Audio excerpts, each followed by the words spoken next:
from the beginning is really hard. Is there any practical 3 steps or practical first steps you would give to our high schoolers or young adults or even adults trying to start and drive change in the communities? Step 1, love it. Make sure it comes from your heart. If it doesn't work. Step 2, don't think about the money. If you're thinking about the money, you're doing the wrong thing. And I would say step 3, just freaking go for it. Just do it like Nike. You know what I mean?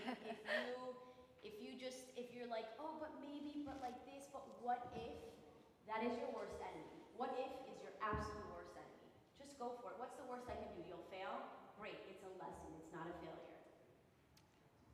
Love that. I wish everybody could be just do it. They can. Right. Yeah. So what about some people might struggle with building credibility or resource or funding for their own nonprofit. So is there any practical way you have to create credibility or to fundraise and in the beginning of their club to get it started? I love this question, and maybe my friend from TD Bank will help me one day.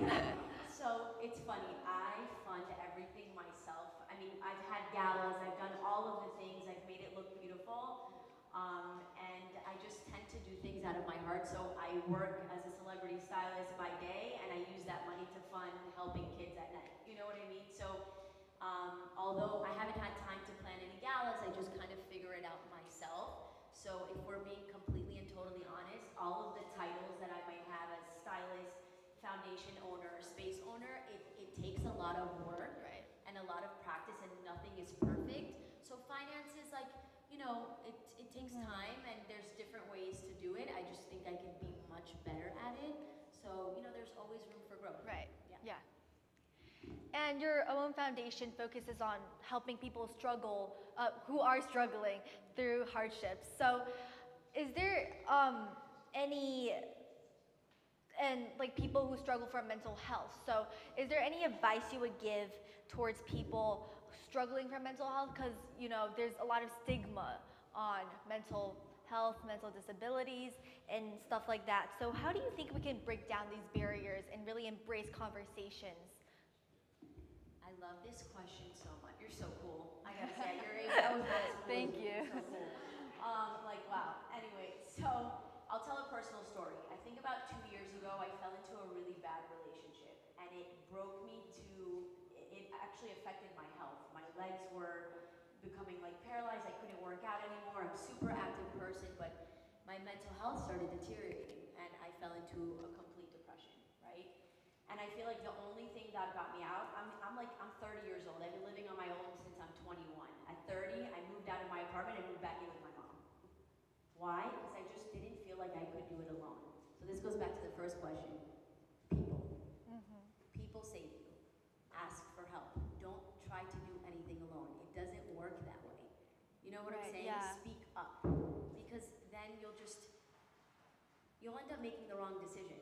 You know what I mean? And if you don't feel seen, then you won't feel heard, and then you just end up alone. So the truth is, it's just to make sure to keep your community. Could be friends, could be family.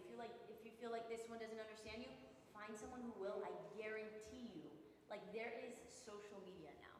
It's literally how I started all of my businesses. Mm-hmm. There's people out there that feel the same way you do. Yeah.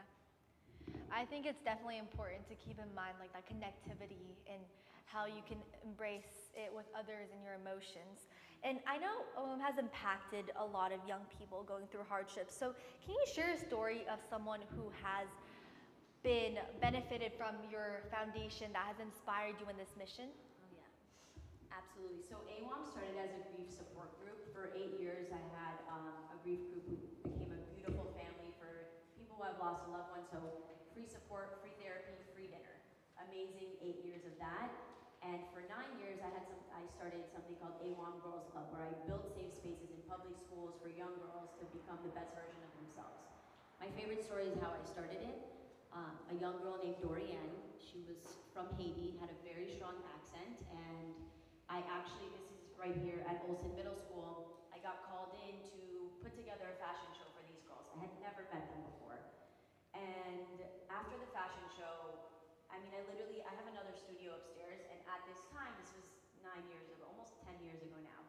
I had racks of clothing, and when I got asked to do this fashion show, I said, okay, happy to do it, I'll support, I'll dress 75 girls with these clothes, and then I was like, you know what, let me get them gift bags. So I called Saks Fifth Avenue, and I was like, can you guys give me 75 gift bags? They did. And then I called 20 other wardrobe stylists that I knew, and then 20 makeup artists. I did this literally in 2 days. Full production fashion show. The school's like, what? Like, who's doing this for these girls? But this girl, Dorian, at the end, went up in front of everyone. I mean, there were a good amount of people there. And she said, you know, I was always made fun of for my strong Haitian accent. I've tried committing suicide 5 times, and I've been Baker acted 10 times. And when she said that, and I saw this young girl who was 11 years old speaking about trying to commit suicide, I said, there's got to be something more that I can do here. Aw. And then the last thing she said, though, was, today for the first time, I felt beautiful. She was a part of my program for 8 years. She now goes to Harvard. Yeah. So we're still in touch, and she's my kid, you know? Aw. Yeah. Thank you so much for that impactful story. Yeah, I still, yeah. I feel you. Yeah, can't believe like an 11-year-old. Yeah. Yeah, that's crazy. Yeah. Thank you so much for your work, and thank you so much for all of it. Thank you. guys. Okay.